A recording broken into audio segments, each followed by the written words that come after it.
अस्सलाम वालेकुम। Manometric method. अब manometric method examination point of view से अगर देखा जाए तो बच्चे बहुत ज़्यादा इंपॉर्टेंट लॉन्ग क्वेश्चन है, इस चैप्टर का मोस्ट इंपॉर्टेंट लॉन्ग क्वेश्चन है। अब मोनोमेट्रिक मेथड को इस्तेमाल किस लिए किया जाता है, इसका प्रोसीजर क्या है, इसकी कंस्ट्रक्शन क्या है, ये सारी की सारी चीज़ें आज हमने डिस्कस करनी है। सबसे पहली बात हमारे पास मोनोमेट्रिक मेथड की डेफिनेशन आएगी और एग्जाम में क्वेश्चन कुछ इस तरीके से आ रहा होता है। वो कहता है एक्सप्लेन मोनोमेट्रिक मेथड, एक्सप्लेन वजाहत कर दें मोनोमेट्रिक मेथड, मोनोमेट्रिक मेथड की वजाहत करनी है। यूज्ड, जिसको हम इस्तेमाल कर रहे थे, used for accurate measurement of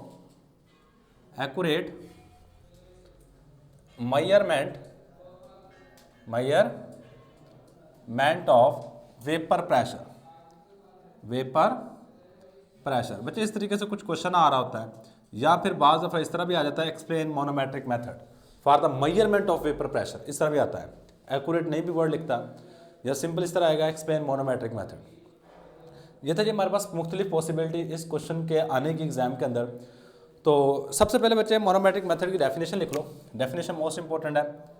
definition तकरीबन मैंने बता दी है। मोनोमेट्रिक मेथड ना यूज़ किया जाता है वेपर प्रेशर को मालूम करने के लिए। प्रीवियस लेक्चर के अंदर हमने वेपर प्रेशर, इसके ऊपर फैक्टर कौन कौन से इफेक्ट कर रहे होते हैं, ये सारी की सारी चीज़ें डिस्कस कर चुके हैं। सही है। तो सबसे पहले definition, manometric method is used, manometric method is used, manometric method को इस्तेमाल किया जाता है for the accurate measurement of,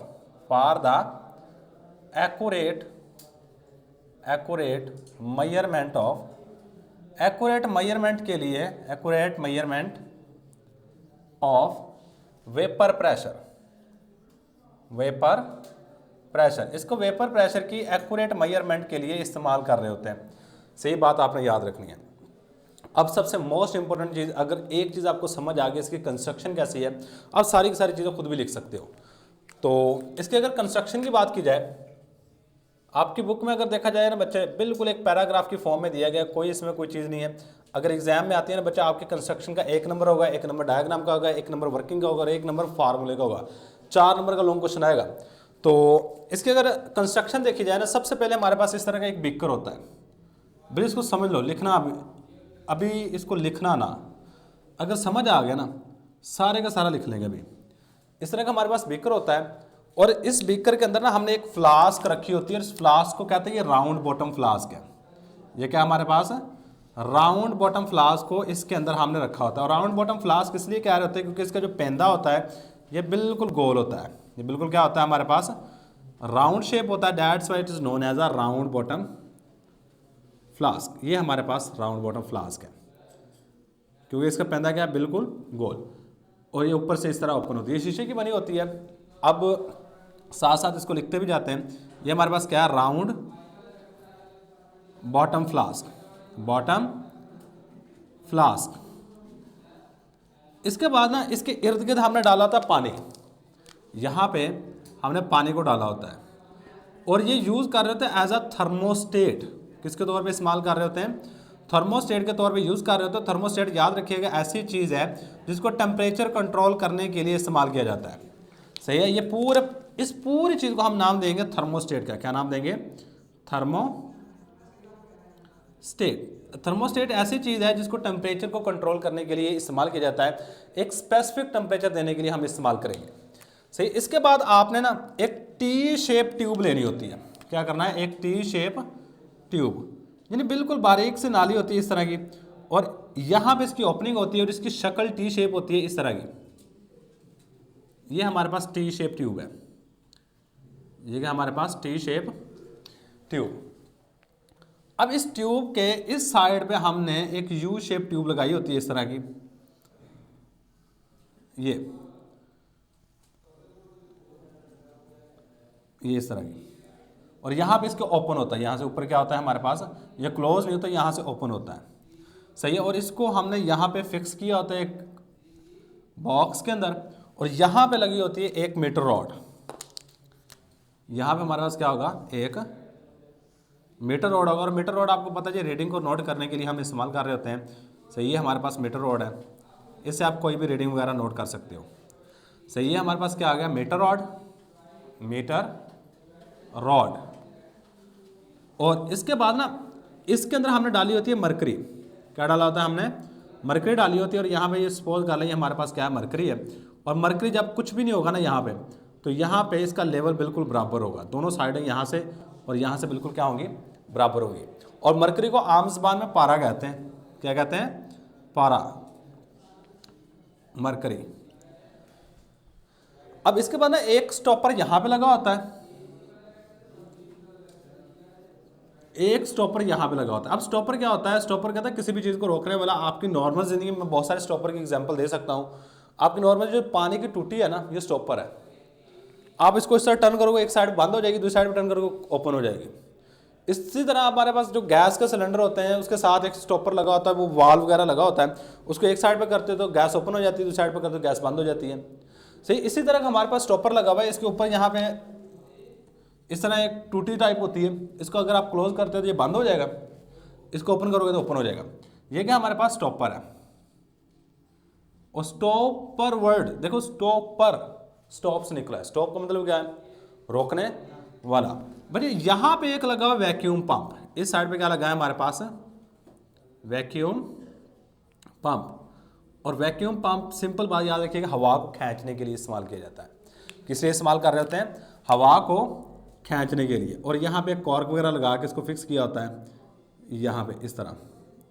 यहाँ पे क्या लगा रखा है हमने, कॉर्क वगैरह लगा रखा है। और ये बात आपने याद रखनी है। ये थे जी हमारे पास सारी की सारी कंस्ट्रक्शन कि आपका मोनोमेट्रिक अपरेटस होता है किस तरह का है। और ये वाली जो चीज़ है बच्चे, ये हमारे पास मोनोमीटर होता है, मानोमीटर। सही है। तो अब सारी की सारी कंस्ट्रक्शन हमने यही बातें सारी की सारी लिखनी है। तो स्टार्ट करते हैं। Manometric apparatus is consist of, manometric apparatus, जो मोनोमेट्रिक अपरेटस है ये मुश्तमिल होता है, apparatus is consist of पहले नंबर पे हमारे पास इसमें होगा एक round bottom flask, round bottom flask, एक हमारे पास राउंड बॉटम फ्लास्क होगी। इसके बाद 2 स्टॉपर्स, 2 इसमें स्टॉपर्स लगा रखे हैं, 2 स्टॉपर्स, ये वाले 2 स्टॉपर। इसके बाद तीसरे नंबर पे हमारे पास मौजूद होगा a vacuum pump, vacuum pump. एक वैक्यूम पंप है जिसको हम इस्तेमाल कर रहे थे यूज्ड टू रिड्यूस प्रेशर, जिसको हम प्रेशर को रिड्यूस करने के लिए, कम करने के लिए हम इस्तेमाल कर रहे होते हैं। सही है, ये 3 हमारे पास इसके नाम आ गए। इसके बाद एक मीटर रॉड इस्तेमाल की जाती है, मीटर रॉड, एक मीटर रॉड है।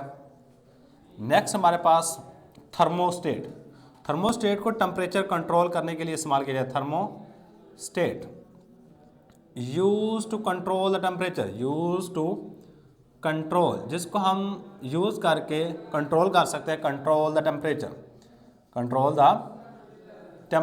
टेम्परेचर को कंट्रोल कर सकते हैं।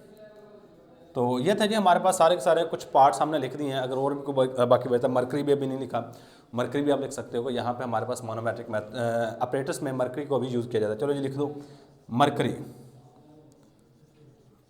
लो ये सारी के सारी हमारे पास इसका अपरेटस है बच्चे। इसके बाद हमारे पास मेन चीज़ वर्किंग है, ये काम किस तरह करता है, ये काम किस तरह करेगा। अब ना आपने पहले इसको सुन लो, बाद में लिखना। अब आप जिस लिक्विड का वेपर प्रेशर मालूम करना चाहते हो, वेपर प्रेशर होता है लिक्विड का, जिस लिक्विड का वेपर प्रेशर मालूम करना चाहते हो उसको लेना है आपने किसमें, राउंड बॉटम फ्लास्क में। किसमें लेना है, राउंड बॉटम फ्लास्क में। मैंने उस लिक्विड को यहाँ पे ले लिया। मैं जिस लिक्विड का वेपर प्रेशर मालूम करना चाहता हूँ उसको कहाँ पे लेना है आपने, राउंड बॉटम फ्लास्क में लेना। और ये हमारे पास लिक्विड है जिस लिक्विड का मैं वेपर प्रेशर मालूम करना चाहता हूँ। अब सबसे पहले आपने इस स्टॉपर को कर देना बंद, इस साइड वाले स्टॉपर को बंद कर दिया। इस साइड वाले स्टॉपर को ओपन करना है और इसके ऊपर जो हवा होगी ना सारी की सारी, इस हवा को वैक्यूम पंप इस्तेमाल करके बाहर निकाल देना है। क्या करना है, हवा को बाहर निकाल, क्योंकि आप वेपर प्रेशर मालूम करना चाहते हैं, सिर्फ इस लिक्विड का हवा का वेपर प्रेशर मालूम नहीं करना आपने। तो क्या करना पड़ेगा आपको, सारी के सारी इसके ऊपर जो हवा पड़ी हुई है बाहर निकालनी पड़ेगी। तो आपने इसके लिए वैक्यूम पंप का इस्तेमाल किया। अब ना बाज़ दफ़ा जो आपका लिक्विड होता है उसके अंदर भी हवा इंट्रैप्ड होती है। आपको सिंपल से एग्जांपल देता हूँ, पानी के अंदर ऑक्सीजन गैस मौजूद होती है डिजोल्व फॉर्म में। कौन सी गैस मौजूद होती है, ऑक्सीजन गैस। किस तरह आप कहोगे लो ये किस तरह ऑक्सीजन गैस डिजोल्व है, बच्चे जिंदा रहने के लिए हर एक जानदार को ऑक्सीजन गैस की ज़रूरत होती है। जो पानी के अंदर जिंदा जानदार रहते हैं उनको भी ऑक्सीजन गैस की ज़रूरत है। वो ऑक्सीजन गैस आपकी यहीं से ले रहे होते हैं, पानी से, सही है। तो आपने क्या करना, तो जो भी लिक्विड होगा उसके अंदर भी कुछ ना कुछ गैसें होंगी, उसको निकालने के लिए पता क्या करते हैं, आपने ये वाला पानी निकालना है, इसकी जगह पर डालनी बर्फ़। बर्फ़ डालोगे ये सारे के सारे किस में चेंज हो जाएगा, बर्फ़ में या सॉलिड में।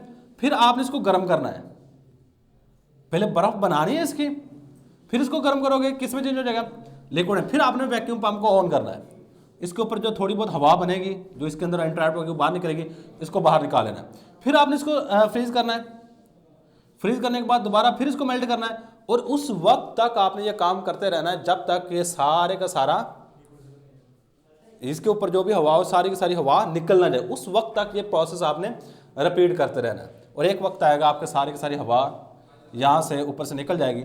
इसके बाद आपने स्टॉपर को ऑन करना है। स्टॉपर को ऑन करने के बाद आपके यहाँ से देखो, अब आपने ये स्टॉपर बंद कर देना है, इस साइड पे ऑन कर देना है। यहाँ से जो वेपर बनेंगे वो ऐसा ऐसा जाएंगे ऊपर की तरफ।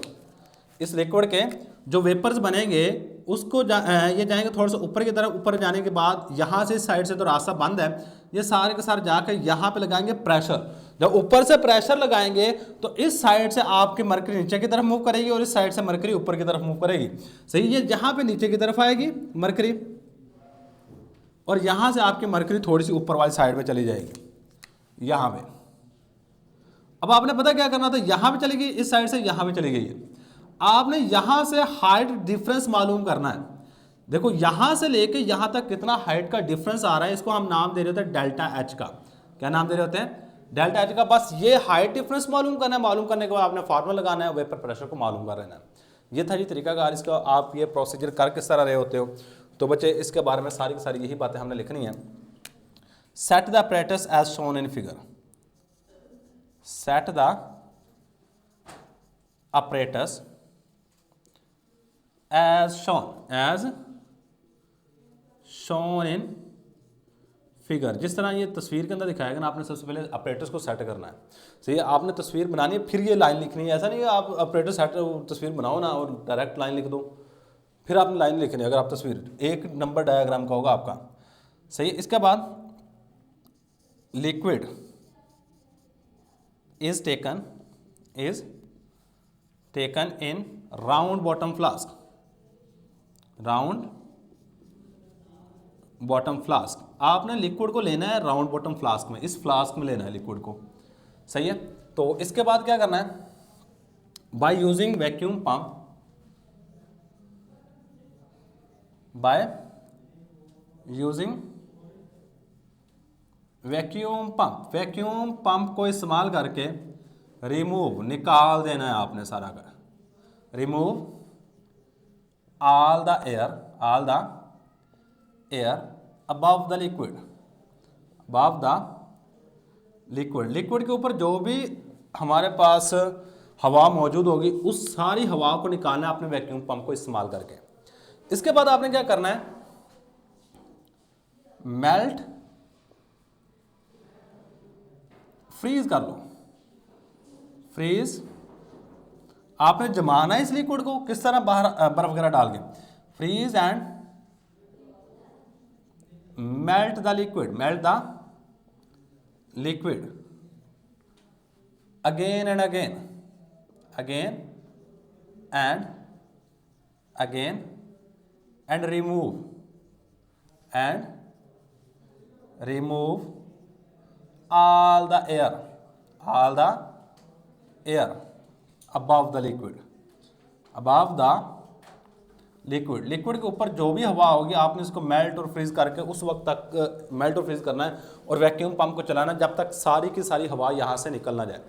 इसके बाद क्या करना है, आपने जो स्टॉपर है वैक्यूम पंप वाली साइड पे उसको बंद करना है, जो स्टॉपर है आपका मोनोमेट्रिक मेथड मोनोमीटर की तरफ उसको ओपन कर देना, और यहाँ से वेपर जाएंगे, प्रेशर लगाएंगे मरकरी के ऊपर और यहाँ पे हाई डिफरेंस नोट कर लेना है। सही है, तो यही बात हम यहाँ पे लिखेंगे थोड़ी सी। Now close stopper, close the stopper, आपने स्टॉपर को बंद कर देना है toward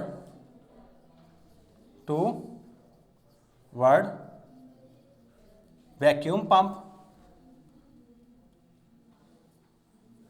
stopper of vacuum pump का, स्टॉपर ऑफ वैक्यूम पंप वाली साइड पे जो स्टॉपर है इसको कर देना बंद, and open the stopper and open the stopper toward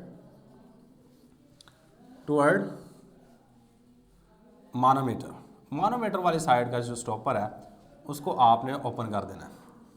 अब इसके बाद क्या करना है, आपने टेम्परेचर को एडजस्ट करना है, यहाँ से वेपर पैदा होंगे, ये मरकरी के ऊपर प्रेशर लगाएंगे और यहाँ से मरकरी नीचे की तरफ और यहाँ से मरकरी ऊपर की तरफ मूव करेगी। सही है, नाउ एडजस्ट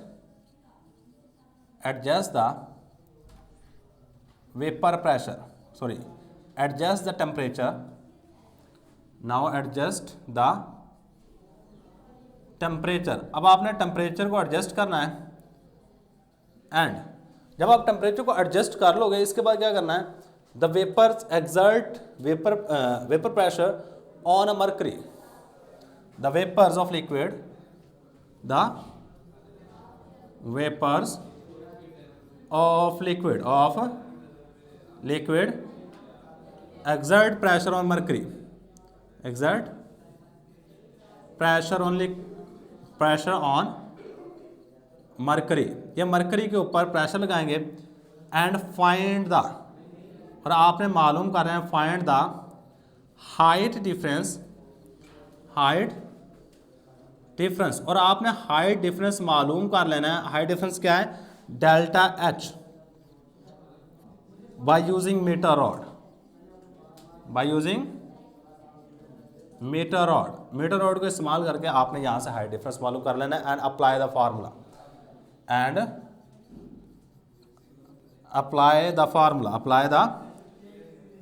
बच्चा। अब आपने फार्मूले को अप्लाई करना है और वेपर प्रेशर मालूम कर लेना है। अब फार्मूला क्या है, फार्मूला याद रखिएगा, हमारे पास सिंपल सा फार्मूला है। अब ना यहाँ फार्मूला ये वाला यूज करते हैं, vapour pressure of liquid is equal to PA plus delta H. अब यहाँ पे P क्या है, यहाँ पे याद रखिए जो P है ये वेपर प्रेशर ऑफ लिक्विड, जो आपने लिक्विड यहाँ पे इस्तेमाल किया है उसका वेपर प्रेशर ऑफ लिक्विड।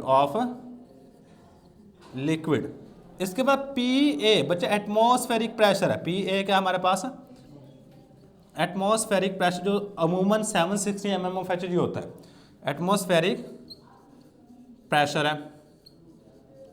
इसके बाद लास्ट वाली चीज बचा delta H, height difference in mercury column. Mercury column के अंदर कितना हाइट डिफरेंस आ रहा है यहां से लेके यहां तक, हाइट डिफरेंस